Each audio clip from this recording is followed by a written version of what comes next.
नाज़रीन अस्सलाम वालेकुम।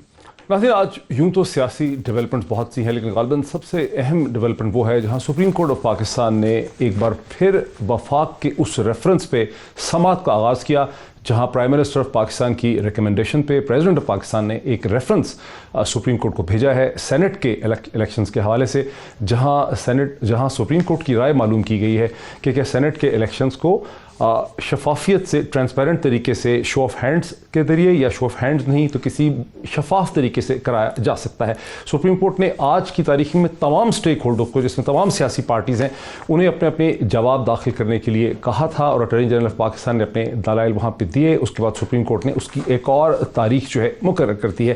ये ग़ालिबन एक बहुत ही इंपॉर्टेंट, इस वक्त पाकिस्तान की सियासत की तमाम नज़रें जो हैं वो सुप्रीम कोर्ट ऑफ पाकिस्तान पर मरकूज़ हैं कि इसका क्या फ़ैसला निकलेगा, और यहीं से हम आज अपनी डिस्कशन का आगाज़ भी करेंगे। मुझे स्टूडियोज़ में ज्वाइन कर रहे हैं जनाब राजा आमिर अब्बास साहब, जो साबिक डिप्टी प्रोसिक्यूटर जनरल हैं, नैब के, सुप्रीम कोर्ट ऑफ पाकिस्तान के एडवोकेट हैं। Very warm welcome to him. मुझे ज्वाइन कर सकेंगे अली नवाज़ ऐवान साहब, जो मावन खसूसी हैं प्राइम मिनिस्टर ऑफ पाकिस्तान के, मुझे वो एक वीडियो लिंक के ज़रिए ज्वाइन करेंगे। Welcome to him. और मुझे ज्वाइन करेंगी पाकिस्तान पीपल्स पार्टी की रहनुमा जनाब शाजिया मरी साहिबा, जो मरकज़ी सेक्रेटरी इत्तलात भी हैं पीपल्स पार्टी की। Very warm welcome to all my guest once again. साहब, कितने कन्विंसिंग लगे हैं दलाइल सुप्रीम कोर्ट को आज अटॉर्नी जनरल ऑफ पाकिस्तान के? देखिए, आज इसकी सेकंड हियरिंग थी, एक हियरिंग इससे पहले भी हो चुकी है, और इन दो हियरिंग्स में क्योंकि जिस दिन ये रेफरेंस फाइल हुआ था तब से मेरा अपना ज़ाती तौर पे ये एक ओपिनियन थी कि शायद ये इनको बहुत दुश्वारी पेश आएगी सुप्रीम कोर्ट को कन्विंस करने में। क्यों आपको ये ख्याल था? क्योंकि बीइंग ए लॉ स्टूडेंट जब हम पढ़ते हैं अपने कॉन्स्टिट्यूशन को, तो कॉन्स्टिट्यूशन में आर्टिकल 226 है, और आर्टिकल 226 एक थीम देता है। आर्टिकल 226 ये बताता है कि जितने भी इलेक्शंस होंगे मासवाए वज़ीर आज़म के और वज़राए आला के, वो सीक्रेट बैलेटिंग से होंगे। ये कॉन्स्टिट्यूशन में दे दिया है। अब जब उसमें ये थीम दे दी गई तो फिर उसके नीचे जो सब ऑर्डिनेट लॉ बनता है, स्टैट्यूट जिसको हम कहते हैं या जिसको इलेक्शन एक्ट कहते हैं, उसने उसी को मद्देनज़र रखते हुए इसमें लिखा कि जो सेनेट के इलेक्शंस होंगे वो सीक्रेट बैलेटिंग से होंगे, इसमें इलेक्शन एक्ट 2017 में। अब हुकूमत ये चाह रही है कि हम इलेक्शन एक्ट में एक ऑर्डिनेंस के जरिए तब्दीली ले आए और हम लेकिन हुकूमत ने अपना सुप्रीम कोर्ट के सामने, मीडिया के सामने, पाकिस्तान के सामने एक बड़ा मौसर किस्म का केस भी इस्टेब्लिश किया है कि जब सेनेट के इलेक्शन शो ऑफ हैंड से नहीं होते तो वहाँ पे MPs और MPNs जो हैं वो पैसा ले लेते हैं, पैसा वहाँ पे चलता है। इससे भी तमाम कौम, मीडिया, अदालतें, जुडिशरी वाकिफ़ हैं।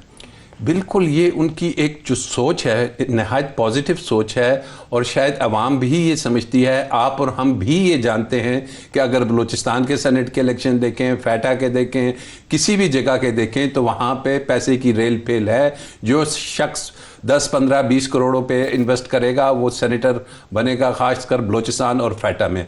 But the ground reality is कि इसको अगर आपने चेंज करना है तो फिर रेफरेंस तो आ गया, लेकिन जो आइन है इसमें जब तक आइन में अमेंडमेंट, देखिए आइन के आर्टिकल 226 में उन्होंने जो विजडम ऑफ लेजिस्लेशन है या जो आइन, एक सेकंड दीजिएगा, उन्होंने ये कह दिया है कि वजीर आजम और वज़राए आला का इलेक्शन शो उससे सीक्रेट बैलेटिंग से नहीं होगा। अगर उनकी इंटेंशन ये होती तो फिर वो सेनेट का भी लिख देते। तो कानूनी हर्डल है। अली नवाज ऐवान साहब, आप स्पेशल असिस्टेंट हैं to prime minister of Pakistan. Raja साहब जो कह रहे हैं उससे ऐसा लगता है कि नीयत आपकी ज़रूर अच्छी होगी, लेकिन कानूनी तौर पे आपका केस जो है वो खासा कमज़ोर सा लग रहा है। देखिए, हम एक कोशिश कर सकते हैं। देखिए, हमने अगर प्राइम मिनिस्टर, अगर आखिरी दफ़ा भी आपको याद हो असेंबली में आए थे, उन्होंने कहा था other than NAB and corruption, आप मुझसे कोई भी बात करना चाहते हैं, कोई भी लेजिस्लेशन करना चाहते हैं जो इस मुल्क के आगे ले जाने के लिए हो, तो हम उसके लिए तैयार हैं। ये वन ऑफ द स्टेप्स। और ये आज का नहीं कह रहे प्राइम मिनिस्टर साहब, जब से अगर आपको याद हो ये एलिगेशंस लगना शुरू हुई हैं सेनेट के ऊपर, और देखें हमारे अपने पॉलिटिकल लोगों के ऊपर भी ये सवाल है कि हमारी जो, देखें हम कहते तो हैं कि हम लोग सबसे एक सुप्रीम अदारे के अंदर बैठे हैं, पर जब उसके ऊपर उंगलियां उठती हैं तो ये हमारा काम है कि हम उसका सद्देबाब कर सकें। खान साहब को याद हो पिछले सेनेट इलेक्शंस में 20 हमने अपने सिटिंग MPs निकाला था, जिस पे इल्जाम आया था कि उनके वोट्स कहीं आगे पीछे गए। उसके बाद लास्ट सेनेट इलेक्शंस के अंदर भी, इफ यू रिमेंबर, उससे पुराने ये एलिगेशंस आम है कि इस पार्टी का एक भी वोट नहीं था इस सूबे के अंदर, اور اس کے سینیٹرز بن کے آ گئے. تو اس کا طریقہ کار کیا ہے؟ اس کا طریقہ کار بالکل عامر عباس صاحب سے میں ایگری کرتا ہوں کہ اس کی طریقہ کار جو ہے وہ لیجسلیشن ہے، پر اس کے لیے 6 مہینے سے قائمہ کمیٹی کے اندر یہ لیجسلیشن پڑی ہوئی ہے، کیونکہ اپوزیشن آ نہیں رہی، اپوزیشن اس پہ بات کرنے کو تیار نہیں ہے. ایک طرف تو الزامات تو ضرور لگاتے ہیں، پر دوسری طرف وہ اس کے اندر آ کے اس میں لیجسلیشن کرنا نہیں چاہتے. تو اب ہمارے پاس کا حل کیا تھا؟ یہ ایک حل نکالا گیا. اگر سپریم کورٹ اس پہ ایگری کرتی ہے تو اس سے پاکستان آگے بڑھے گا. ہم پولیٹیشنز کا across the board, across party lines بات کر رہا ہوں کہ ہماری عزت اور وقار میں اضافہ ہوگا کہ ہم نے ایک ایسی لیجسلیشن کی ہے اور ایسا سدے باب کیا ہے جس کی وجہ سے آئندہ اس طرح کے الزامات ہم پہ نہیں لگیں گے. دیکھیے علی نواز ایوان صاحب میرے ساتھ رہی. علی نواز ایوان صاحب جو کہ معاون خصوصی ہیں، اسپیشل اسسٹنٹ ہیں پرائم منسٹر کے، ان کا موقف بنیادی طور پہ یہ اگر آپ نے دیکھیں کہ وہ آپ سے ایگری بھی کرتے ہیں، ان کا موقف یہ ہے کہ ایشو سب کے سامنے بڑا کلیئر ہے اور اس کے سامنے لیجسلیشن لانے کے لیے، قانون بنانے کے لیے یہ کیا بھی گیا تھا، لیکن اپوزیشن نے کوآپریٹ نہیں کیا. کوئی کامنٹ پھر میں شازیہ ہماری صاحب کی طرف جانا بات یہ ہے کہ اگر پچھلے 5 ہفتوں سے یہ 6 مہینے سے پڑا ہوا ہے، 2.5 سال گزر گئے ہیں. یہ چیزیں تو پہلے دن سے لیجسلیشن میں آ جانی چاہیے تھی کہ ہم دیکھ رہے ہیں کہ دیگر پارٹیز بھی اس کو اپوز نہیں کر رہی اتنا زیادہ. تو یہ شروع دن سے اگر یہ بل آ جاتا، کیونکہ اس میں آپ کو 2/3 میجورٹی چاہیے، آبویسلی 2/3 میجورٹی کے لیے آپ کو اسمبلی ہی جانا پڑے گا. تو اب میں نہیں سمجھتا، کیونکہ آج جو نظر آ رہا ہے سندھ کی طرف سے جواب، اور وہ لیجسلیشن تو ہو نہیں پائے گی. اب بات وہی ہے آرڈیننس میں ایک سندھ کی اپوزیشن کیا سامنے آئی ہے آج؟ اپوزیشن کے انہوں نے جواب نہیں دیا، اور باقی صوبوں نے تمام نے تقریباً اٹارنی جنرل کو اڈاپٹ کر لیا ہے کہ جو ان کا موقف ہے ہمارا بھی وہی ہے تقریباً. پنجاب نے، خیبر پختونخوا، بلوچستان نے بھی. اب یہ بات ہے کہ اگر آج سپریم کورٹ اس کی اجازت دے دیتی ہے، کل کو کوئی دوسری گورنمنٹ آتی ہے، وہ پھر ایک آرڈیننس لے آتی ہے، تو کیا پھر اس کو بھی اجازت ہوگی؟ شازیہ مری صاحبہ مرکزی سیکرٹری اطلاعات ہیں پاکستان پیپلز پارٹی کی، ہمارے ساتھ ہیں. شازیہ مری صاحبہ، سندھ کا جواب نہیں آیا جبکہ خیبر پختونخوا، پنجاب اور بلوچستان نے سینٹر کے وفاق کے موقف کی تائید کر دی ہے. کیا وجہ ہے کہ سندھ اسے لٹکا رہا ہے؟ مجھے علم نہیں ہے کہ سندھ کا جواب کیوں نہیں آیا. لٹکا رہا ہے تو میں نہیں کہوں گی، ہو سکتا ہے کہ وہ جائزہ لے رہے ہوں اس سچویشن کا. لیکن جہاں تک پہلے بھی آپ کے پروگرام میں ڈاکٹر صاحب اس ایشو پر بات ہوئی تھی، تو میں نے بڑا کیٹیگوریکلی اور کلیئرلی کہا تھا کہ یہ کانسٹیٹیوشنل پروویژن ہے، اور اس کو اگر کانسٹیٹیوشن میں لکھا گیا آئین لکھنے والوں نے تو کسی ویژن، کسی سوچ کے تحت لکھا گیا. اور یہ ہرگز یہ آرگومنٹ میں بائی نہیں کر رہی کہ چونکہ لوگ بک جاتے ہیں، پیسے چلتے ہیں، تو یہ جواز بنتا ہے. دیکھیے یہ وہی پیٹرن ہے جو پاکستان کے الیکشن میں 1 man 1 vote کا کانسیپٹ ہوتا ہے، اور یہ سیکرٹ بیلٹنگ ہوتی ہے. سیکرٹ بیلٹنگ پاکستان کا جنرل الیکشن بھی ہے اور سینٹ الیکشن بھی ہے. تو مطلب پھر تو آپ یہ کہیں گے کہ جو جنرل الیکشن کی ووٹنگ ہے وہ بھی کل کو آپ سیکرٹ نہ کرائیں، کیونکہ آپ کو شک ہے کہ جی فلانے محلے میں فلانے گھر سے جنہوں نے ہمیں ووٹ نہیں کیا، تو کینڈیڈیٹ کہتا ہے کہ جی ہمیں اوپن ٹھپا دکھاؤ. I don't think this is how things work. Secondly, جو سینٹ الیکشن کے اندر ایک فارمولا ہے، وہ فارمولا ہے ووٹ ٹرانسفر کرنے کا. وہ ایک ٹرانسفیریبل سسٹم ہے ووٹنگ کا، جس کے ذریعے پرائیورٹی وائز کینڈیڈیٹس جو ہیں وہ الیکٹ ہوتے ہیں. ہاں، آپ یہ بحث ضرور کر سکتے ہیں کہ آپ کو کہیں کرپٹ پریکٹس. شازیہ صاحبہ، آپ سے جو دونوں پارٹیسپنٹس ہیں اس پروگرام کے، جو راجہ عامر عباس صاحب وکیل ہیں، یہ میں تھوڑا سا ان کا موقف آپ کو بتاؤں، پھر آپ اس پہ کامنٹ کریں. ان دونوں کا موقف یہ ہے کہ در حقیقت ایسا ہونا چاہیے، کوئی حل اس کا نکلنا چاہیے، بیکاز کرپشن بہت ہے سینٹ کے الیکشن میں، پیسہ چلتا ہے. آپ کی پارٹی نے بھی اس پہ تنقید کی ہے، پی ایم ایل اے نے بھی کی ہے، پی ٹی آئی نے بھی کی ہے. لیکن راجہ عامر عباس یہ سمجھتے ہیں کہ اس پہ کانسٹیٹیوشنل امینڈمنٹ کرنے کی ضرورت ہے، اور پی ٹی آئی یہ سمجھتی ہے کہ ہم سپریم کورٹ سے رہنمائی لے رہے ہیں. لیکن ایگریمنٹ ان دونوں کا ہے کہ کرپشن بہت ہے. تو وہ پی ٹی آئی کا یہ کہنا ہے کہ ہم تو امینڈمنٹ لانا چاہتے تھے آئین کے اندر، اور 6-7 ماہ سے وہ اس کا جو بل ہے وہ پڑا ہے، لیکن اپوزیشن نے اس کو سامنے آنے نہیں دیا ڈیبیٹ کے لیے. ان کا یہ موقف ہے. نہیں، آئی ایم سوری، یہ تو بالکل ہی غلط آرگومنٹ ہے. اپوزیشن کی کیا مجال کہ کسی بل کو، یہ لوگ تو آرڈیننس کر کے لے آتے ہیں، ان کو تو ضرورت ہی نہیں ہے بل لانے کی. اور اگر کسی پرائیویٹ ممبر نے کوئی پروپوزل پیش کیا ہے، کسی کمیٹی کے سامنے پڑا ہے، تو پھر گورنمنٹ کو چاہیے کہ اس پہ کام کرے. ہو سکتا ہے کہ ان کے اندر بھی ایسے لوگ ہوں جو کانسٹیٹیوشن کو شاید بہتر سمجھتے ہوں اور اس سوچ کی اسپرٹ سے اگری نہ کرتے ہوں. دیکھیں، یہ ایک ووٹر جو اس وقت الیکٹورل کالج کا حصہ، ایم پی اے ہو، या MNA हो। ये अच्छा इंटरेस्टिंग कमेंट आपने किया है, इस पे अली नवाज ऐवान साहब का जवाब बनता है। अली नवाज साहब जो वो तो कहती हैं कि बात सही नहीं हो सकती, आपने जो कहा है ये बात ही सिर्फ दोस्त है। देखिए मैं शाजिया मरी ने जो ये बात की, जहां तक उन्होंने ये बात की है, जी प्लीज, अच्छा एक सेकंड, शाजिया को खत्म करने दें, वो भी कुछ कहना चाह रही हैं। जी मैं सिर्फ एक शाजिया बात मुकम्मल कर ले, आई एम सॉरी, मेरे ख्याल से आपकी बात मुकम्मल अली नवाज साहब को भी सुन रही थी, उन्होंने अपने 20 अरकान की बात की है। मेरा नहीं ख्याल कि इनका कोई केपी में मसला सिर्फ इस चीज पे था। केपी में अरकान इनकी तर्ज हुक्मरानी से भी नाराज थे और उन्होंने खुल्लम खुल्ला ये बात की, और इसलिए उन्होंने अपनी राय का इजहार उन वोट्स के जरिए किया। So I don't think only money was involved in KP election. और अगर ये इतनी उसूल की केपी में बात करते हैं तो फिर ये चौधरी सरवर साहब जो सेनेट इलेक्शन जीत कर आए थे, उस वक्त तो PTI की कोई सीटें भी नहीं थी पंजाब असेंबली में, और वो बड़ा एक नंबर ले आए थे पंजाब असेंबली से और सेनेट में इलेक्ट हो गए थे। तो उसी वक्त इनको चौधरी सरवर साहब से रेजिग्नेशन ले लेना चाहिए था, कहने देना चाहिए था कि हम तो 4 सीटों पे थे, हमने कैसे आपको सेनेटर बना दिया, या आप कैसे बन के आए। उसूली मौकिफ ये होता है, लेकिन ये जो बाकी अरकान की नजर कर रहे हैं ना अरकान का, सही। अली अब जरा जवाब देने दीजिए, मेरे साथ रहिए जरा। जी ठीक, शाजिया बड़ा भरपूर मौक़िफ़ आपका आगे। अली नवाज ऐवान साहब ये तो बड़ा स्ट्रॉन्ग, जी शाजिया का जो बड़ा स्ट्रॉन्ग आर्गुमेंट आ गया, अली नवाज साहब इस पे क्या आपका रिस्पॉन्स? अच्छा, शाजिया की देखें, पहले वो बात बिल्कुल एक पैटर्न पे हो रही थी और उस पर इख्तलाफ हो सकता है, बिल्कुल हो सकता है कि जब लेजिस्लेशन हुई थी तो उसके अंदर कोई माइंड अप्लाई किया गया होगा, और उससे माइंड अप्लाई किया गया था, इसीलिए वजीर आजम और स्पीकर का जो इलेक्शन है वो आपको पता है ओपन होता है और बाकी सीक्रेट बैलेट के थ्रू होता है। पर उसके बाद आज 25 अमेंडमेंट्स हो चुकी हुई हैं, वक्त के साथ साथ अमेंडमेंट्स चाहिए होती हैं, खुल के चीजें आती हैं। उस वक्त शायद ये समझा नहीं गया, ये देखा नहीं गया, या विजुअलाइज नहीं किया गया, पर आज ये मसला सामने आया है तो इसका हमने करना है। अगर शाजिया मरी का जो दूसरा आर्गुमेंट है कि तर्ज हुक्मरानी के अगेंस्ट अगर आप वोट करते हैं तो फिर तो सिंध में से पीपल्स पार्टी का कोई भी एक सेनेटर नहीं बन के आना चाहिए। अगर तर्ज हुक्मरानी के ऊपर वोट पड़ना है कि पिछले 13 साल से सिंध के अंदर पीपल्स पार्टी की गवर्नमेंट है, जिसमें 5 साल उन पे फेडरल गवर्नमेंट भी थी, आज सिंध के अंदर अगर तर्ज हुक्मरानी की बात की जाए, एक भी सरकारी एम्बुलेंस नहीं चलती, एक भी सरकारी बस नहीं चलती। पहले तो पानी है नहीं, अगर पानी अप्लाई किया दिया जाता है तो 84% कंटेमिनेटेड है, कचरे का आपके सामने हिसाब है, एड्स की बीमारी आपके सामने है, कुत्ता काटने की वैक्सीन तक अवेलेबल नहीं है। ये वो पॉइंट्स हैं। अगर तर्ज हुक्मरानी ऐसी चाहिए आपको और उसके ऊपर अगर आपको वोट पड़ रहे हैं, फिर तो ये ज्यादा आप एक केस लेके आ रही हैं सामने कि वाकई इसको चेंज होना चाहिए। ये तो कोई बात नहीं है। देखें शादी, बात समझने का मकसद है, 2 wrongs never make 1 right। अगर मैंने गलती की, आपने गलती की, आमिर अब्बास ने गलती की, रिस्पांस ले ले ब्रेक से पहले। आज हमें उसे ठीक करना है ना।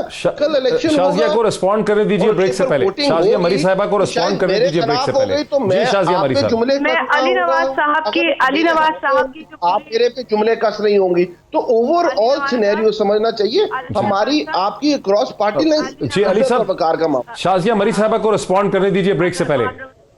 मैं शाजिया को काटना नहीं चाह रही थी, लेकिन वो एक पर्चा है जो PTI के जो लोग टेलीविजन पे जाते हैं उनको सौंप दिया जाता है। इसमें मैं ये 1-2 दफा किसी और के मुंह से भी सुन चुकी हूँ एम्बुलेंस की बात। ये वो अल्हम्दुलिल्लाह सिंध के अंदर बावजूद चैलेंजेस के जिस तरीके से हुकूमत काम कर रही है वो कोई भी आके देख सकता है। मेरा ख्याल है कि ये जो एक मलाइनिंग प्रोपेगेंडा है ना सिंध के खिलाफ, सिंध वो वाहिद सूबा है जिसकी हुकूमत PTI जिसका कुछ नहीं कर सक रही है। वो अपने उसूली मौक़िफ़, अपने आईनी मौक़िफ़, अपने कॉन्स्टिट्यूशनल मौक़िफ़ पे खड़ी है। आप हमारी गैस बंद कर देते हैं बावजूद आर्टिकल 158 के, हम अपना कॉन्स्टिट्यूशनल राइट आपको याद कराते हैं। आप सिंध के आइलैंड पे कब्जा कर लेते हैं, हम आपको अपना आईनी हक याद कराते हैं।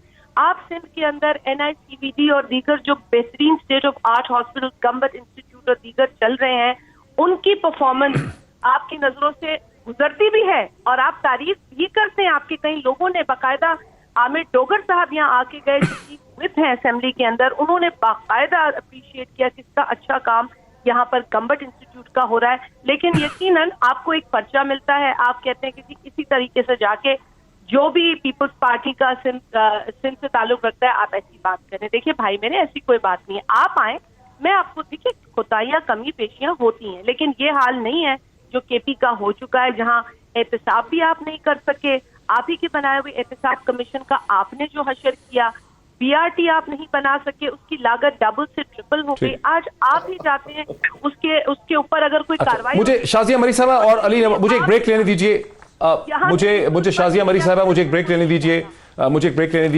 नाज़रीन हमारे पार्टिसिपेंट्स की अगर बात को हम गौर से सुने तो ऐसा लगता है कि प्रीपोंडेंस ऑफ ओपिनियन ये है कि इखलाकी तौर पे, मॉरल तौर पर तो यहाँ पर एक अमेंडमेंट बनती है और शायद, लेकिन कानूनी तौर पर शायद अटॉर्नी जनरल ऑफ पाकिस्तान जो अपना आर्गुमेंट डेवलप कर रहे हैं सुप्रीम कोर्ट में, वो कानूनी तौर पर बहुत मजबूत नहीं लगता, क्योंकि इखलाकी वजन जो है उसके अंदर बहुत ज़्यादा है। एक ब्रेक लेते हैं और ब्रेक के बाद देखते हैं कि आसिफ अली जरदारी साहब जो हैं वो एक बार फिर बीमार हैं, उसकी क्या इम्प्लीकेशंस हैं after the break.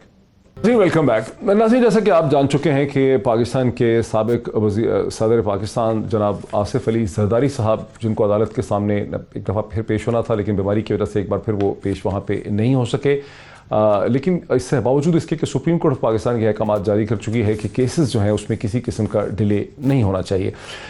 Asif Ali Zardari साहब ने जब नवाज शरीफ साहब के खिलाफ सुप्रीम कोर्ट का फैसला आया था जुलाई 2017 में, तो उस वक्त उन्होंने नवाज शरीफ साहब के हवाले से जो कुछ कहा गया था उससे उन्होंने एग्री किया था।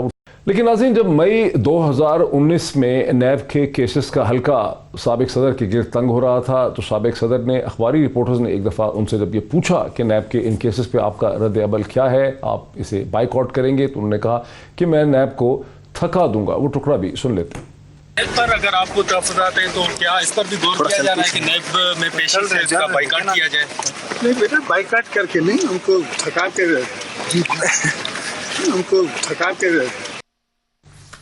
उस वक्त आसिफ अली जरदारी साहब का एक कहना था, बाइकआउट नहीं हम करेंगे, हम उन्हें थका देंगे। जो टुकड़ा आपने देखा, उसके बाद जून 2019 में जब आसिफ अली जरदारी साहब की पहली गिरफ्तारी हुई, उसके बाद 3 दिन के बाद ही उनको बीमारी की वजह से शिफ्ट होना पड़ा।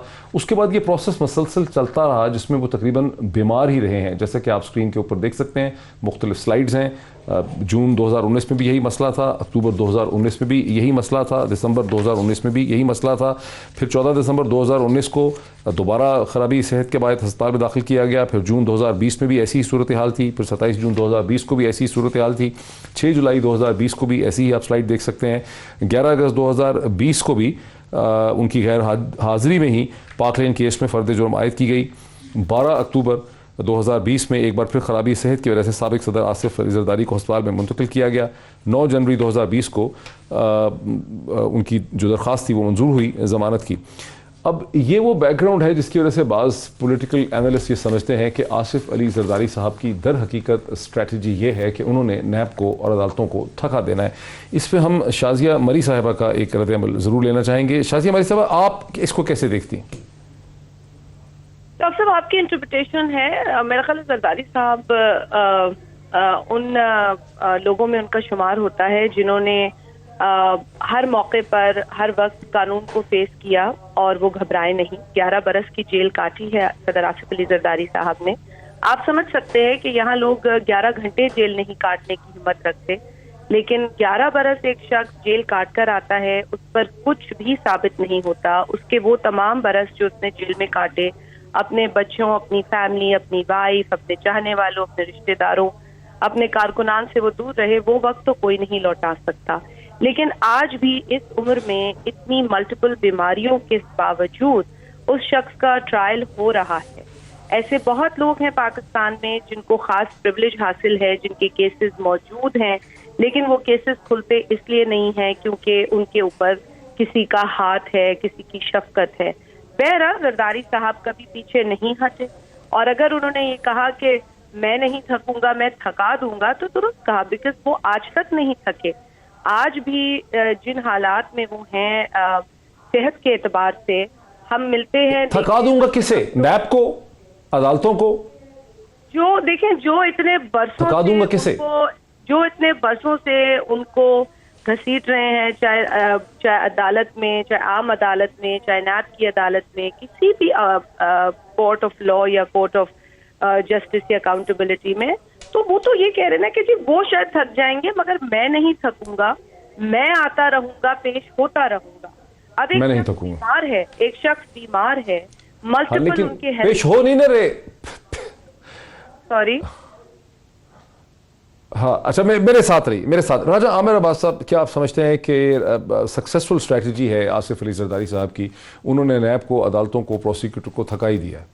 देखिए, अगर हम नैब का पास देखते हैं और अदालतों का देखते हैं और इनके जो केसेस थे उसमें ये सक्सेसफुल स्ट्रेटजी हुई कि सालों साल वो इनके केसेस कड़कना वाले और दूसरे तीसरे चलते रहे। अल्टीमेटली उससे गेन क्या हुआ कि एविडेंस ओरिजिनल की बजाय फ़ोटो कॉपीज़ की शक्ल में आ गया और प्रोसिक्यूटर्स चेंज हो गए, जजेस चेंज हो गए।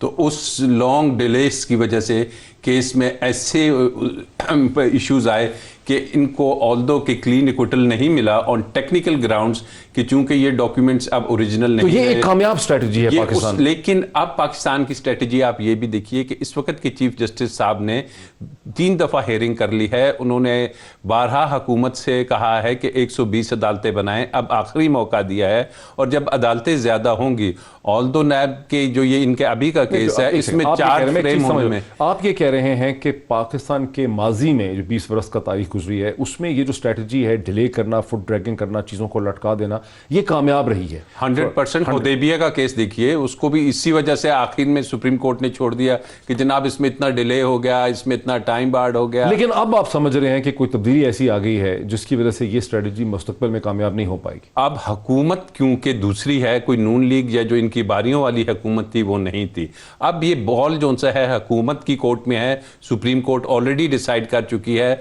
द सूनर ये अपनी अदालतें इस्टेब्लिश करते हैं जिसमें इन्होंने कहा है कि हम अपने जो ऑफिसर्स हैं वो भी अपॉइंट कर रहे हैं, तो आई बिलीव कि जब आपके पास अदालतें आ जाएंगी फिर कोई रीज़न नहीं होगा कि डिले किया जाए। 1 साल तो चार्ज फ्रेम नहीं हुआ जरदारी साहब का। कभी वो फारूक नाइक साहब एक दरख्वास्त देते थे, कभी दूसरी देते थे।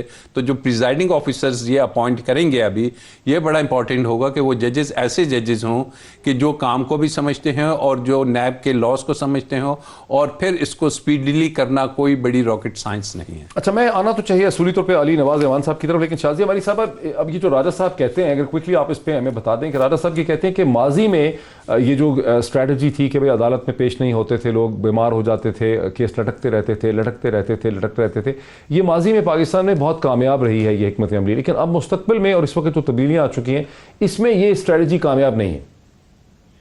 डॉक्टर साहब, जरदारी साहब तो अंडर अरेस्ट रहे ना जी, 11 बरस तो वो अंडर अरेस्ट रहे। वो तो मुल्क छोड़ के नहीं गए। वो तो जिस भी हुकूमत का वक्त था, जो भी पार्टी थी, जिसने केस बनाए, जिससे नहीं बनाया, अब उस बहस में पढ़ने का मेरा ख्याल है कि ना वक्त है ना मुनासिब है। लेकिन एक शख्स की एक मिसाल जरूर मौजूद है कि उसने 11 बरस काटे, कुछ साबित नहीं हुआ। अब आप उसको ये कह दें कि जी उसमें डिले टैक्टिक्स थे, उसमें फलानी चीज हुई नहीं हुई। अब एक शख्स सुर्खरू होके निकल आया अदालती फैसले की रोशनी में, उस अदालती फैसले पर आप जजमेंट पास करें, ये आपकी अपनी इंटरप्रिटेशन और अपना एक राइट ऑफ ओपिनियन है, आप कर सकते हैं। मेरी नजर में मेरी पार्टी का लीडर 11 बरस अंदर रहा, उससे कुछ साबित नहीं हुआ, उसके 11 बरस जाया हुए।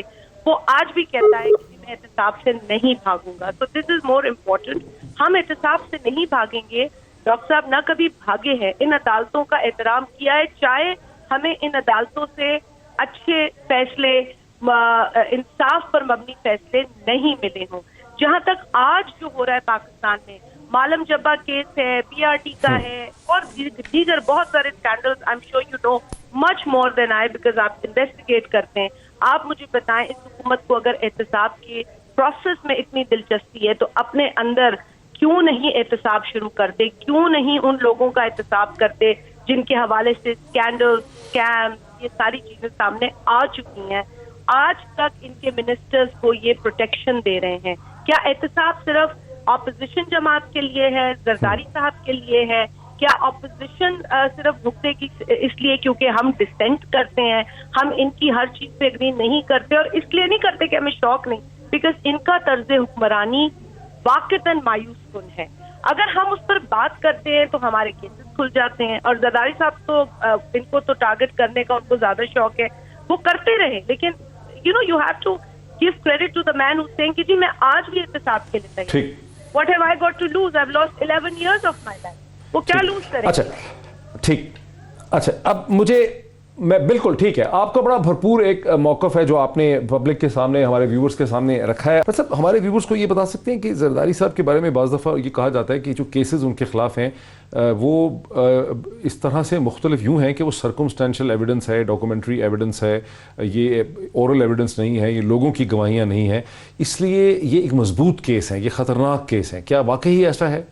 دیکھیے نو ڈاؤٹ بالکل یہ کیسز جو سے ہیں اس میں ڈاکیومنٹری ایویڈنسز ہیں، بینکنگ کے ریکارڈز ہیں، لیکن مسئلہ یہ ہے کہ نیب کی جو پروسیکیوشن ہے، ابھی آپ کے علم میں ہے کہ اومنی گروپ کا جو یہ کیس چلا تھا، یہ جو پیسوں کے اکاؤنٹس کا کیس چلا تھا، اس میں ملک ریاض کی فیملی کے ایک ممبر نے کتنے اربوں روپے دے کے پلی بارگین کی. اب اس نے وہ پیسہ کیوں دیا؟ عوام کو نیب بتائے کہ اگر تو اس نے وہ پیسہ واپس لا کے دے دیا اور اس نے کہا کہ میں نے کسی پبلک آفس ہولڈر کے کہنے پہ یا اس کو فائدہ پہنچایا، کیا اس کیس میں اس کے اکاؤنٹ سے کسی کے اکاؤنٹس میں جو کہ چاہے بے شک صدر ہوں، چاہے وزیر اعظم ہوں یا کوئی اور عہدہ رکھتے ہوں، کیا ان کو فائدہ ملا؟ تو یہ وہ انویسٹیگیشن کے چیپٹرز ہیں کہ جو کلوز نہیں ہو سکتے. ایک شخص بھلے سے کر لے پلی بارگین لیکن وہ اس کی حد تک ہے، لیکن اگر کسی نے اپنے آفس کا مس یوز کیا ہے اور وہ سرکاری آپ کو لگتا ہے کہ یہ چیز آگے ایفیکٹولی چل پائے گی؟ دیکھیے یہ ایفیکٹولی چلانے کے لیے چیئرمین نیب کو اس پہ اکراس دی بورڈ احتساب کرنا ہوگا. یہ نہیں ہوگا کہ وہ اومنی گروپ کے بالکل صحیح. علی نواز احمد صاحب، شازیہ مری کا بھی آرگومنٹ یہ تھا کہ احتساب چونکہ بیلنس نہیں ہے، یک طرفہ ہے، اور یہاں سے راجہ عامر عباس صاحب بھی کہہ رہے ہیں کہ بیلنس نہیں ہے، اس میں ایک امبیلنس نظر آتا ہے، جس وجہ سے اس کا پروسیس الٹیمیٹلی غالباً سکسیسفل نہیں ہو سکے گا. اس پہ آپ کا کیا رد عمل؟ محیط بھائی میں نے بات سنی تھی شازیہ کی. اگر بات اس کو دیکھ لیں، ابھی مسئلہ کیا ہے کہ آپ کی دو طرح کے لاس چل رہے ہیں نا پاکستان میں. ایک 1863 پینل کوڈ چل رہا ہے، 1862 کی جیل مینول چل رہی ہے، اس کے بعد نیب آرڈیننس ہے 2000 اور 20 سال ہو گئے ہیں اس کو بھی آئے ہوئے، اور اس کے اندر کوئی چینجز نہیں ہوئی. جو شاہزہ پہلے بات کر رہی تھیں کہ اس ملک میں جس وقت کے قانون بنے تھے وہ کسی ویژن نے اپلائی کیا ہوگا، کوئی بیس لائنز ہوگی، کوئی چیز دیکھی گئی ہوگی، اس وقت بنائے گئے. اسی بیس کے اوپر آج یہ چیزیں ہمارے سامنے آ رہی ہیں کہ اب یہ چیزیں، یہ لاز افیکٹو نہیں رہے، اب ہمیں اس میں ترامیم کرنی پڑیں گی، اس کو جدت پسند کرنا پڑے گا، اور پھر ہی یہ چیزیں ہو سکیں گی. یہ جو ہم نے پیچھے شو آف ہینڈز کے اوپر بات کی. اب آ جاتے ہیں دوسرے پرسپیکٹو کی طرف جو آپ نے بات کی ہے. اب اس میں دو چیزیں سر دیکھیں، اس ملک میں ایک تو جو آپ نے کہا کہ تھکا کے مار دینے والی بات ہے، پر دوسری طرف بھی یہ چیز دیکھیں کہ ہمیشہ انتظار کیا جاتا ہے اور اسی لیے لیٹ کیا جاتا ہے. اگر آپ کو یاد ہو، ابھی براڈ شیٹ کیس بھی آپ کے سامنے چل رہا ہے کہ جنوری یا فیبرری کے اندر براڈ شیٹ کے ساتھ ایگریمنٹ ہوا 2000 مشرف کی گورنمنٹ کے اندر، این آر او ہوا 2000 دسمبر کے اندر، نواز شریف صاحب باہر چلے گئے، اور 2003 کے اندر ان سے وہ معاہدہ ختم کرنے کی استدعا کی گئی ہے، یونیلیٹرلی ختم کر لیا گیا. آج اس ملک کو 7.5 ارب روپیہ اس چیز کے لیے ملک لائبل قرار دے دیا گیا. اور اس کے بعد 2007 میں آپ آ جاتے ہیں جب مشرف نے، یاد ہے کہ آپ نے پیپلز پارٹی نے ان سے این آر او لیا، جب این آر او لیا انہوں نے اسمبلی سے ابسٹین کیا اور ان کو صدر بننے دیا، صدر زرداری کو. اس کے اگینسٹ آپ کو سرے محل کا کیس یاد ہوگا جس کو پہلے ڈسون کیا گیا، اور جب این آر او مل گیا تو اس کی جتنی فائنینشیل جو بھی چیزیں تھیں اس کو اون کیا گیا. اس ملک کے ساتھ ہمیشہ ہی یہ ہوتا آیا ہے جو عامر عباس بات کر رہے تھے کہ حالات ڈیفرنٹ ہیں. اس کے بعد جس طرح 2000 سی او ڈی انہوں نے سائن کیا، سنے سر ہم کافی دیر بعد آ رہے ہیں. شازیہ مری صاحبہ ویری کوئکلی، شازیہ مری صاحبہ یہ جو براڈ شیٹ کا کیس کی ذکر کیا، بلکہ اس سے بھی زیادہ اہم جو سرے پیلس کا ذکر کیا، جسے آصف علی زرداری صاحب اور ان کا خاندان ڈینائی کرتے رہے، اور پھر بعد میں جب وہ چیز نکل گئی وہاں سے، اس کے خلاف کیس ختم ہو گیا، تو انہوں نے سرے پیلس کے پروسیڈز کو بھی زرداری فیملی نے اپنے لیے آبٹین کر لیا. اس سے بڑی کوئی ایویڈنس ہو تو نہیں سکتی اس چیز کی کہ ساری ریلیف جو ملتی ہے وہ ٹیکنیکل بنیادوں پہ ملتی ہے، کمزور عدالتی پروسیس پہ ملتی ہے، کمپرومائز پہ ملتی ہے، ڈیلے پہ ملتی ہے، لیکن در حقیقت جو کیسز بنتے ہیں وہ ہوتے صحیح ہیں. ڈاکٹر صاحب میں نے آپ کو پہلے بھی کہا تھا کہ زرداری صاحب تو 11 برس تھے نا جی، اس ملک کے اندر ہی تھے، اس ملک کے اندر زیر حراست تھے. کوئی بھی چیز اگر زرداری صاحب پہ ثابت ہونی ہوتی، وہ تو ایک الگ ایشو ہے. نہیں میری بات مکمل ہونے دیں. اس میں نہیں، وہ تو ڈیل ہوئی نا، وہ تو ڈیل کی طرف اشارہ کر رہے ہیں. نہیں یہ تو ہم پیپل ڈیل میکنگ کی طرف اشارہ کر رہے ہیں. پیپلز پارٹی یہ میں نے سنا انہوں نے مشرف کی بات کی، الگ ریفرینڈم میں مشرف کو جتوا کر یہ لائی ہے، اور بات ہے کہ مشرف نے ان کے جو لیڈر ہیں عمران نیازی صاحب، ان کو جو وعدہ کیا تھا وہ پورا نہیں کیا، اس کے بعد وہ اس کے خلاف ہو گئے، لیکن ریفرینڈم پاکستان میں مشرف کا ہوا جس کو بھرپور سپورٹ پی ٹی آئی نے کیا. تو آج جتنا بھی یہ مشرف کی بات کرتے ہیں، سب سے پہلے مشرف کو اسٹرانگ کرنے والی یہ جماعت موجود ہے. میں عامر صاحب کی بات کو، کیونکہ وہ آپ کا بڑا پرٹیننٹ کوشچن تھا and I don't think that یہ بھائی ایڈریس کر سکے اس کو، کہ جو اکاؤنٹیبلٹی کا پروسیس ہے وہ امبیلنس اس میں نظر آتا ہے، اکاؤنٹیبلٹی اکراس بورڈ نظر نہیں آتی. آپ بلائیں زرداری صاحب کو، آپ بلائیں دیگر کسی اپوزیشن جماعت کے لیڈران کو، لیکن آپ اپنے اندر بیٹھے جو لوگ ہیں جن کو آپ مستقل پروٹیکٹ کر رہے ہیں، اور میں نے چند ایک کیسز کا حوالہ دیا ابھی ریسنٹلی، اتنا بڑا گیس کی شارٹیج، اور اس کے بعد آپ کو پتا چلا کہ وہ جو ڈیل تھی جو کہ اس پر بھی کئی میڈیا اینکر. اچھا، یہ دوسری طرف چلے گی بات. میں کوئکلی راجہ عامر عباس صاحب کا لاسٹ کامنٹ لے لوں بریک سے پہلے. راجہ عامر عباس صاحب، یو لاسٹ کامنٹ. دیکھیے، جو بات ہو رہی تھی کہ میں نے کہا اکراس دی بورڈ سے ڈزنٹ مین کہ آپ نے جو ہے کہ اس کا نہیں ہو رہا تو میرا بھی نہ کرے. سر پیلس کا تو ہے نا، سر پیلس بالکل کلیئر تھا، بعد میں اس کی پروسیڈز لی گئیں، اور اس کے بعد آپ یہ دیکھیے کہ جناب یہ آج کی نیب کی میں آپ کو بات بتاتا ہوں کہ یہی اومنی گروپ کے کیسز پچھلے 8 مہینے یا سال پہلے کتنے ایکٹیو تھے، اب وہ ایکٹیو نہیں رہے، اب ان کو سلو ڈاؤن کر دیا گیا ہے، اور اس کے مقابلے میں نون لیگ کے کیسز کو زیادہ پش دی جا رہی ہے. تو یہ وہ چیز ہے، صاحب کو کہیں سے ریلیف بھی مل رہی ہے. یہ کہیں کی بات نہیں، میں قانون کی بات کر رہا ہوں، نیب کے ادارے کی بات کر رہا ہوں کہ یہ جب ایسی پرسپشن جاتی ہے کہ 8 مہینے کے لیے اس کو ریلیکس کر دو، اس کو تیز کر دو، دس از رانگ، اور ایسے کبھی بھی احتساب نہیں ہو پائے گا. اچھا، وقت ہمارا یہاں اس سیشن کے لیے ختم ہوا. شازیہ مریہ صاحبہ کا، علی نواز ایوان کا، اور راجہ عامر عباس صاحب کا بہت شکریہ. ناظرین، ایک بریک لیتے ہیں اور بریک کے بعد ایک اور ٹاپک کے ساتھ واپس آتے ہیں آفٹر دا بریک. ناظرین، ویلکم بیک. ناظرین، جیسا کہ آپ جانتے ہیں کہ 2 دن پہلے این ٹی ڈی سی کے گرڈ کے سوئچ آف ہو جانے سے سڈنلی پورا پاکستان رات کو، سیٹرڈے اور سنڈے کی درمیانی رات کو تاریکی میں ڈوب گیا. اور یہ تاریکی ملک بھر میں بعض حصوں میں 4-5 گھنٹے اور بعض حصوں میں 8 گھنٹے سے زیادہ دیر تک رہی. یوں تو یہ ٹرپ جو ہوتا ہے گرڈ کا، یہ دنیا کے اور ممالک میں بھی دیکھا گیا ہے، امریکہ میں بھی دیکھا گیا ہے، برطانیہ میں بھی دیکھا گیا ہے، کینیڈا میں دیکھا گیا ہے. لیکن پاکستان میں جب یہ ٹرپ ہوا، اور ایک دفعہ پہلے بھی یہ ہوا تھا این ٹی ڈی سی کا فیلئر، تو یہاں پر ایک عام خوف پایا گیا، ایک بے یقینی کسی کیفیت تھی. یہ تاثر تھا کہ شاید بلوچ انسرجنٹس نے، کوئی دہشت گردوں نے کہیں پر حملہ کر دیا ہے، جس کی وجہ سے گرڈ جو ہے وہ فیل ہو گیا ہے. شاید ہندوستان کے ساتھ ایک عالم جنگ کی سی صورتحال پیدا ہو گئی ہے. افواہیں اڑ رہی تھیں واٹس ایپ پہ کہ شاید طیارے جو ہیں پاکستان ایئر فورس کے وہ ہوا میں بلند ہیں. حالانکہ ایسی کوئی بات تھی نہیں. اور بعد میں جب حکومت سے سوال پوچھا گیا تو حکومت اس کا کوئی صحیح طرح سے ایکسپلین کرنے سے قاصر رہی، ماں سے اس کے کہنے کہ ایسا ہو جاتا ہے، دنیا کے اور ممالک میں بھی ہوتا ہے. اور وزراء ساری رات این ٹی ڈی سی کے ساتھ مل کے، الیکٹریسٹی کے حکام کے ساتھ مل کے اس صورتحال کو ٹھیک کرنے کے لیے، ایشو کو ریزالو کرنے کے لیے محنت کر رہے تھے. ہم نے ایک انرجی ایکسپرٹ کو، ارشد عباسی صاحب کو دعوت دی ہے تاکہ ہم ایک فنکشنل طور پر یہ سمجھ سکیں کہ ایسا کیوں ہوتا ہے. ارشد عباسی صاحب، السلام علیکم اینڈ اے وارم ویلکم. جی ڈاکٹر صاحب پلیز.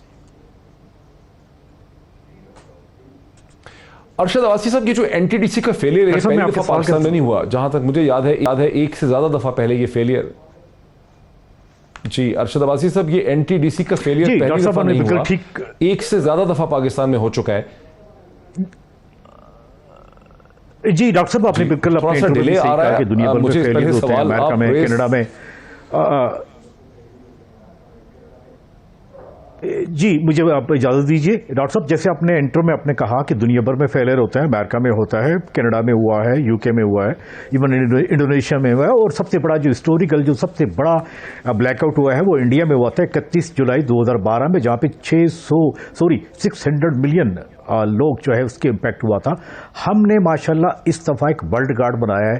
ہم نے یہ اس دفعہ خیبر سے لے کے کراچی تک تقریباً 230 ملین کی جو پاپولیشن ہے یہ بالکل آؤٹ، آپ کہہ سکتے ہیں کہ گرڈ سے آف ہو گئی تھی، بالکل بلیک آؤٹ ہوا تھا. تو ہم نے ایک ریکارڈ بنایا. دوسری آپ کی بات یہ کہ این ٹی ڈی سی میں لگاتار یہ آپ 15 سال کہہ لیں، ایک نہیں، دو نہیں، تیسرا نہیں، یہ چوتھا واقعہ ہے. یہ اتنا فریکوینٹلی کیوں ہوتا ہے؟ اگر آپ مجھے اجازت دیں تو میں آپ کو ایکسپلین کر سکوں. ہمارے پاس جائکا نے نیشنل پاور کنٹرول سینٹر میں ایک प्रोटेक्शन सिस्टम लगाया हुआ है जिसमें इतनी कैपेबिलिटीज है कि जैसे गुद्दू में एक पावर प्लांट के ट्रिप हो गया था तो वो उसको आइसोलेट कर दे। ये ऐसा असूली तौर पे ऐसा होना चाहिए था, लेकिन ऐसा क्यों नहीं हुआ? होना ये चाहिए था कि ये जो प्रोटेक्शन सिस्टम है इसकी पीरियोडिक इंस्पेक्शन होती है 3 महीने बाद, 6 महीने बाद, 2 और 1 साल के बाद। अफसोस से कहना पड़ता है कि ये जो हमारी NTDC है जो कि ट्रांसमिशन का पूरा बिजनेस के पास है, once upon a good time बड़े अच्छे इसमें प्रोफेशनल हुआ करते थे, लेकिन अब इंस्टीट्यूशनल कोलैप्स है। अनफॉर्चुनेटली ये ऐसा नहीं हो सका, ना हमारी इसकी लाइंस की क्लीनिंग हो सकी है, ना इस प्रोटेक्शन सिस्टम की इंस्पेक्शन हो सकी, जिसकी वजह से जैसे कहा जा रहा है कि जी 50 से फ्रीक्वेंसी 0 आई। ये एक्सप्लेन क्यों नहीं करते 50 से 0 क्यों नहीं आई, वो सिस्टम आइसोलेट क्यों नहीं हुआ, क्या वजह थी? ये एक फंडामेंटल क्वेश्चन है जो कि रेज करना चाहिए, और रेज मेरे ख्याल में अभी इन्होंने सबसे पहले तो अरशद अब्बासी साहब, मैं अपने व्यूअर्स के लिए एक चीज समझना चाहता हूं कि जिस चीज को जो फेलियर होता है ग्रिड में किसी जगह पे, जो NTDC का 2 दिन पहले हुआ, वो फेलियर को ठीक है आप कहते हैं कि उसको वॉल हो जाना चाहिए, उसको आइसोलेट हो जाना चाहिए था, उसको अलग हो जाना चाहिए था। किसी एक जगह पे ग्रिड का फेलियर जो है उसको पूरे मुल्क को तारीकी में डुबा नहीं देना चाहिए था और उसको समझ जाना चाहिए था। ये जो फेलियर हुआ था, क्या आप बता सकते हैं कहां पे हुआ था पाकिस्तान में जिसने पूरे ग्रिड को इफेक्ट किया? देखिए, ये तो गुद्दू जो आप जिससे कहते हैं कि साउथ में हमारे थर्मल पावर प्लांट का पूरा जंक फ्लीट्स है, जैसे जामशोरों में है और गुद्दू में है। ऑलमोस्ट पाकिस्तान आप कह सकते हैं नॉर्थ से साउथ के मिडिल में है। यहाँ गुद्दू पावर प्लांट्स का एक पावर प्लांट ट्रिप हो गया। जब वो हो गया, इसको ऑटोमेटिकली आइसोलेट यानी अलहदा होना चाहिए। जैसे कल एक आपके मिनिस्टर साहब हमारे एक बड़ा अच्छा उन्होंने एनालॉजी दी है कि घर में जब एक प्रॉब्लम हो जाता है तो फ्यूज सिस्टम जो है उसको ऑटोमेटिकली ऑफ कर देता है। उन्होंने ये नहीं बताया कि हर कमरे का अलग-अलग फ्यूज होता है। जिस कमरे का जहां पे प्रॉब्लम आई, किचन में आई, किसी जगह पे आई, वो फ्यूज होता, पूरा घर ऑफ नहीं होता। ये सबसे बड़ा एक्सप्लेनेशन होनी चाहिए कि ये बताइए पूरा पाकिस्तान ब्लैकआउट हो गया, आपका वो जो प्रोटेक्शन सिस्टम है वो फ्लैप्स क्यों हुआ, वो कोलैप्स क्यों हुआ? ये एक बहुत बड़ा सवालिया निशान है। ठीक है। अब दूसरा फिर सवाल यह है कि उसको आइसोलेट होना चाहिए था, जिस जगह पे खराबी थी एक सिस्टम सिर्फ उड़ना चाहिए था, एक रीजन को नीचे बैठना चाहिए था, लेकिन पूरा मुल्क जो है वो बैठ गया। इसकी बुनियादी वजह क्या है कि वो आइसोलेट नहीं हो पाया? डॉक्टर साहब आप हमेशा बड़े लर्नर्ड एंकर हैं, बड़े आप अक्सर पहले कई प्रोग्राम आपने किए हैं। इंस्टीट्यूशनल फेलियर, आपको कोई बंदा ये बात नहीं करेगा कि 17 जुलाई 2017 में इसका जो MD था, जो प्रोफेशनल था, उसको सैक किया गया। उसके बाद एक जॉइंट सेक्रेटरी ने अभी 20 जून 2020 तक वो इसको इस्लामाबाद बैठ के देखते रहे एज ए एडिशनल चार्ज। इसका जो हेड क्वार्टर है वो लाहौर वापडा उसमें है। तो डॉक्टर साहब, असल ये इशू है जो सवाल करना चाहिए कि आपने 4 साल तक देखिए बाबू को बैठाए रखा, उससे क्या होता है? देखिए ये ऐसे ही है, मुझे बात कह लेने दीजिए, क्या एक रेलवे का एक्सपर्ट, क्या आर्मी चीफ वहां पे जा सकता है? क्या एक मेडिकल डॉक्टर की जगह पे एक और दूसरा टीम जा सकता है? देखिए ये बात कोई भी नहीं कर रहा। तो ये समझ आ गई है, समझ आ गई है कि इंस्टीट्यूशनल फेलियर है। इंस्टीट्यूशनल स्ट्रेंथनिंग के अलावा टेक्निकली तौर पे किस चीज में इन्वेस्ट करने की जरूरत है सिस्टम को बेहतर करने के लिए? डॉक्टर साहब, सबसे पहले human resource, merit, again human resource and the merit, right man for the right job. Otherwise मैं एक छोटा सा अर्ज कर दूं, हमारे पास ऑल्टरनेट भी आ रहा है। हमारी जो डिस्कशन है पहले मुख्तलिफ चैनल में डिफरेंट चली गई है। हैदराबाद से लाहौर और मुल्तान 600 kV की एडिशनल आ रही हैं। बल्कि में इस जून में 600 kV की जो लाइन्स है मुकम्मल हो जाएंगी, हमारे पास एक अल्टरनेट रूट भी आ जाएगा, प्रोटेक्शन आ जाएगी। लेकिन इशू अभी भी यही है कि NTDC जो कि बेसिकली जो नए जितने भी जो प्रोजेक्ट्स आ रहे हैं, जितनी भी एक्सपेंशन हो रही है, इसमें मनी मेंटिंग नहीं, वी नीड प्रोफेशनल पीपल। अगर आप लड़ाई झगड़ा यही होता जाएगा कि एक जॉइंट सेक्रेटरी ने कैप्चर किया 4 साल तक होगा, तो डॉक्टर साहब ये कैसे मुमकिन है कि आप एक तवक्को रखें कि एक पावर प्लांट ट्रिप हो जाए और पूरे पाकिस्तान में ब्लैकआउट ना हो? कि ये बात है जो काम कर सकेगा। अरशद अब्बासी साहब बहुत शुक्रिया, बहुत अच्छा किया अरशद अब्बासी साहब ने।